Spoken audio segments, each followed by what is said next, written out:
Welcome back to Manibabu మాటలు. ఈరోజు మన ఛానల్లో మనం మాట్లాడుకునే అంశం విగ్రహాల మాటున విరిగిన బతుకుల్ని చూపెట్టిన సినిమా. ఏంటా సినిమా, ఏంటా సంగతి అనే దాని ముందు ఇప్పుడు ఈ విగ్రహాల గురించి మనం ఎందుకు ప్రస్తావిస్తున్నాం అనేది ఆల్రెడీ మీకు మైండ్లో ఫ్లాష్ అయ్యే ఉంటుంది. ఏమిటి ఆ విషయం అంటే, తాజాగా రాష్ట్ర ప్రభుత్వం హైదరాబాద్లో అత్యంత ప్రతిష్టాత్మకంగా 5,000 కోట్ల ఖర్చుతోటి గాంధీ విగ్రహం పెట్టాలని ఆలోచిస్తుంది. దీనికి సంబంధించి ఎంతోమంది నిరసనలు కూడా వ్యక్తం చేస్తున్నారు. ముఖ్యంగా తమ నివాసాలని కోల్పోతామని చెప్తూ అక్కడ ఆల్రెడీ అపార్ట్మెంట్లలో, ఫ్లాట్లలో సొంత నిర్మాణాలు చేసుకొని ఉన్న వాళ్ళు తీవ్రంగా వ్యతిరేకిస్తున్నారు. దాంతో పాటుగా కొంతమంది మేధావులు, సామాజికవేత్తలు కూడా రాష్ట్రం అసలే ఖర్చులలో, నానా కష్టాలలో ఉంటున్నప్పుడు ఇంత 5,000 కోట్ల ఖర్చు ఇప్పుడు ప్రత్యేకంగా అవసరమా అని చెప్పి కూడా నిరసనలు వ్యక్తం చేస్తున్నారు. అయితే ఇక్కడ మనం మాట్లాడుకునేది ఇప్పుడు రాష్ట్ర ప్రభుత్వం, ఇప్పుడు రేవంత్ రెడ్డి గారి గురించి కాదు, గత ప్రభుత్వం గురించి కూడా కాదు, ఈ రాష్ట్రం గురించి కూడా కాదు. దేశవ్యాప్తంగా మనం అక్కడ మోడీ గారు వల్లభాయ్ పటేల్ గారి విగ్రహం పెట్టడం కావచ్చు, వివిధ రాష్ట్రాల్లో స్థానికంగా ఎక్కడికక్కడ పెద్ద విగ్రహాలు నెలకొల్పటం కావచ్చు. గత ప్రభుత్వ హయాంలో ఇదే హైదరాబాద్లో అంబేద్కర్ విగ్రహం నెలకొల్పటం కావచ్చు, ఇప్పుడు తాజాగా గాంధీ విగ్రహం నెలకొల్పాలనే ప్రస్తావన కావచ్చు. అసలు నాయకులు ఎందుకు విగ్రహాలు పెడతారు, అందులో పెద్ద విగ్రహాలు ఎందుకు పెట్టాలని పోటీ పడతారు అనే విషయాన్ని ఒక సినిమా చాలా అద్భుతంగా చిత్రీకరించింది. ఆ సినిమా ఇప్పటికీ రిలీజ్ అయ్యి 5 ఏళ్ళు అవుతుంది. అప్పట్లో కరోనా సమయంలో ఆహా ఓటీటీ ప్లాట్ఫామ్లో ఆ సినిమా చూడటం జరిగింది. ఆ సినిమా గురించి 4 విషయాలు మనం పంచుకుంటే ప్రస్తుతానికి సందర్భోచితం అనిపిస్తుంది. పైగా సమాజం ఎలా ఉంది, నాయకులు ఎలా ఉన్నారు, విగ్రహాలను నెలకొల్పడంలో మతలబు ఏమిటి అనేది సామాన్య ప్రజానికం అందరికి కూడా తేటతెల్లమయ్యే అవకాశం. ఆ సినిమా పేరు జోహార్. డైరెక్టర్ వచ్చేసి తేజ మార్ని గారు. ఆ సినిమా వచ్చేసి యాంథాలజీ మూవీ.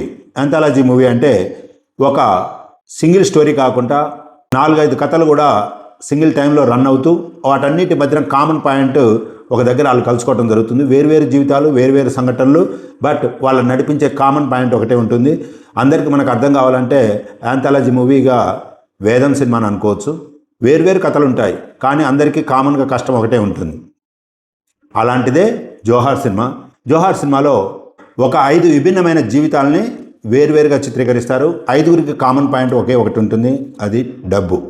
ఏమిటి 5 విభిన్నమైన జీవితాలు అంటే, ముఖ్యమంత్రిగా ఉండి చనిపోయిన తన తండ్రి విగ్రహానికి సంబంధించి అతిపెద్ద విగ్రహాన్ని రాష్ట్రంలో నెలకొల్పాలనే కోరికతోటి యువ ముఖ్యమంత్రి ఒకరు, సర్కస్ చేసుకుంటూ రోడ్డు పైన ఉండి ఆమె క్రీడాకారిణిగా రాణిస్తూ జాతీయ క్రీడలలో పాల్గొనే అవకాశం కోసం ఎదురు చూసే బాలా పాత్ర ఒకరిది.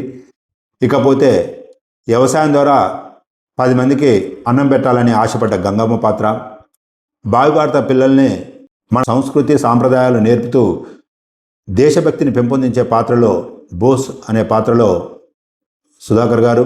ఇకపోతే తల్లి ప్రాస్టిట్యూట్గా ఉన్నా కూడా బిడ్డ జ్యోతి పాత్రలో ఉన్న ఒక అమ్మాయి మాత్రం తాను MBBS చదవాలి, డాక్టర్ కావాలని ప్రయత్నించాం.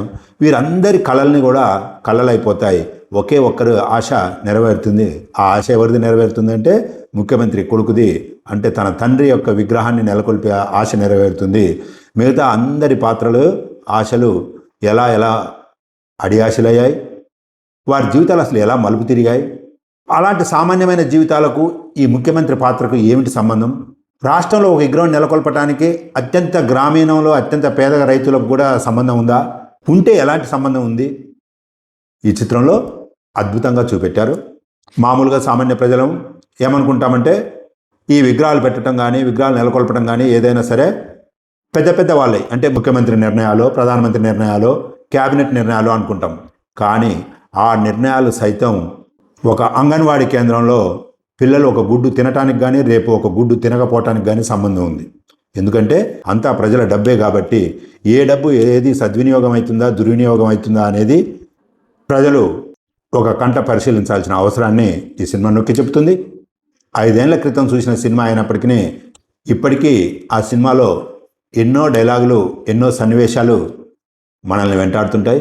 అందులో యువ ముఖ్యమంత్రి పాత్రలో ఉన్న అతను మాట్లాడుతూ, శత్రువులు అరిసేది కాదు, పాలకులు రాసేదే చరిత్ర అవుతుంది అంటూ ఒక సందర్భంలో చెప్తాడు.